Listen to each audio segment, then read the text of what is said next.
اللہ کے سوا کسی اور کی اطاعت جس سے اللہ کی معصیت لازم آتی ہو، شرک۔ لا طاعت لمخلوق فی معصیت الخالق، مخلوق میں سے کسی کی اطاعت نہیں ہوگی یہ اس معاملے میں جس میں خالق کی معصیت لازم آ رہی ہے۔ ہاں، خالق کے احکام کے اندر اندر والدین کا حکم بھی مانو، اطاعت کرو،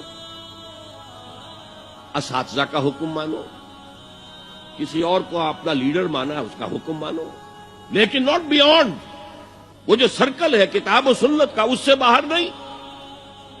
لا طاعت لمخلوق فی معصیت الخالق، یہ آپ الجبرے کے فارمولے کے طور پر اپنے سامنے رکھیے۔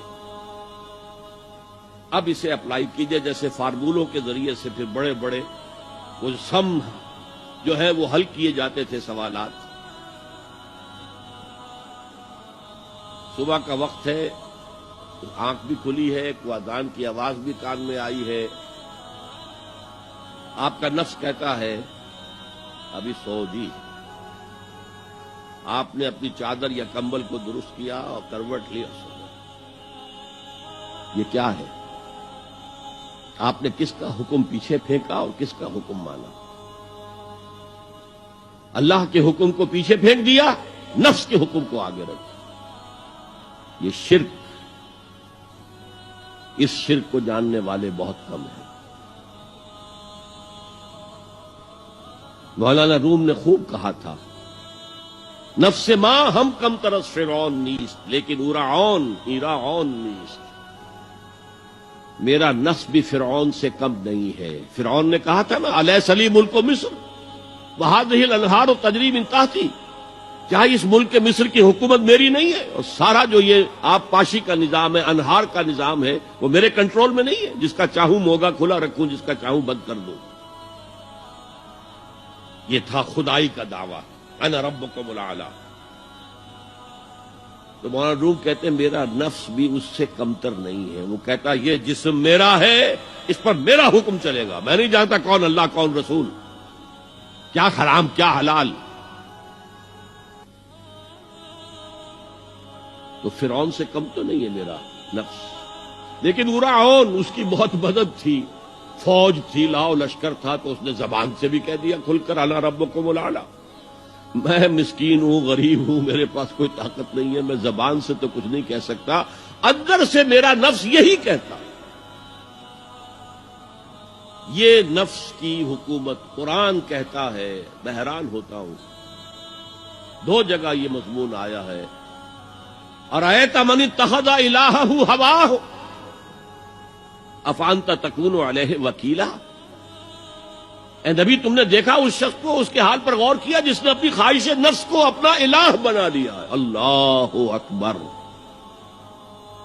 الہ، لا الہ الا اللہ، کلمہ توحید کا مرکزی لفظ یہاں آ رہا ہے، من اتخذ الہہ ہواہ، جس نے اپنی خواہش نفس کو اپنا معبود بنا لیا، الہ بنا لیا۔ افانت تکون علیہ وکیلا، کیا آپ ایسے شخص کی کوئی ذمہ داری لے سکتے ہیں؟ سود حرام ہوا کرے جی، حرام ورام، ہمارا دھندا جو ہے وہ آگے بڑھ نہیں سکتا۔ تو اللہ کے حکم کو پیچھے ڈالا، نفس کے تقاضے کو آگے رکھا۔ کون معبود ہے آپ کا؟ نام عبداللہ رکھیے، نام عبد الرحمن رکھیے، ہے عبد النفس، نفس کے بندے، نفس کے غلام۔ یہ میں نے یوں سمجھیے کہ جیسے میں نے ہجرت اور جہاد کی ڈیفینیشنز کی تھی۔ ہجرت کا بیس کیا ہے؟ پوچھا گیا ایو الہجرت افضل ہو یا رسول اللہ، اے اللہ کے رسول بتائیے سب سے اعلیٰ ہجرت کون سی ہے، افضل؟ فرمایا ان تہجر ما کرہ ربک، ہر اس چیز کو چھوڑ دو جو تمہارے رب کو پسند نہیں۔ آج رات ہی سے آپ ہجرت شروع کر سکتے ہیں۔ جائزہ لیجئے کیا کیا چیزیں میری زندگی میں خلاف شریعت ہے، جو اللہ کو ناپسند ہے، فیصلہ کیجئے کہ آج کے بعد نہیں ہوگی۔ ہجرت شروع ہو گئی، افضل الہجرہ، سب سے افضل ہجرت شروع ہو گئی۔ لیکن ٹاپ پر لے جائیے تو یہ ہجرت جب اللہ کے دین کو قائم کرنے کی جدوجہد اس مرحلے پر آ جائے کہ اب باطل کے ساتھ ٹکراؤ ہے اور اب چاہیے کہ ساری قوت ایک مرکز پر جمع ہو جائے، ہجرت فرض کر دی گئی، وہ ہجرت گھر بار چھوڑ کر، اہل و عیال کو چھوڑ کر، اور مکے کے بھیڑیوں کے رحم و کرم پر چھوڑ کر اپنے گھر والوں کو جو لوگ ہجرت کر کے آئے، حکم تھا۔